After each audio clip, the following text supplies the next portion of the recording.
Les bombardements massifs du régime syrien, aidés par la Russie sur Alep, ont suscité l'indignation des pays occidentaux.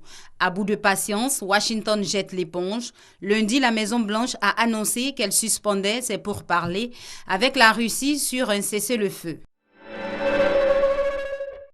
Le mardi, le Parlement européen a adopté la ratification de l'accord de Paris, 610 voix pour, 38 contre. Le Conseil peut alors procéder à l'adoption de la décision des États membres visant à contenir le réchauffement sous le seuil de 2 degrés Celsius.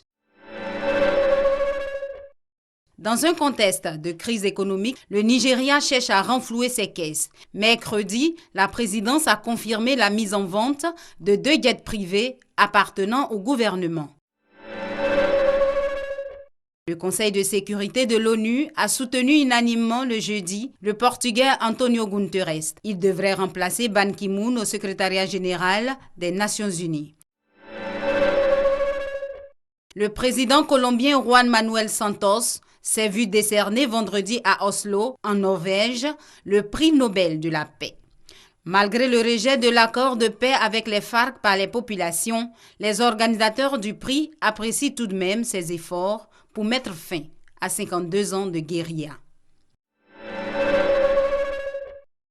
Les résultats des législatives au Maroc, communiqués ce samedi, donnent vainqueur le Parti islamique.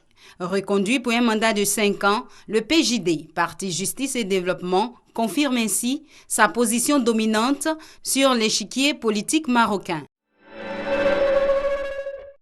La côte sud-est des États-Unis a sans doute évité le pire. L'intensité de l'ouragan Matthew a baissé d'un cran depuis ce week-end lors de son passage, rien de comparable en Haïti où l'ouragan Matthew a causé la mort de près de 900 personnes.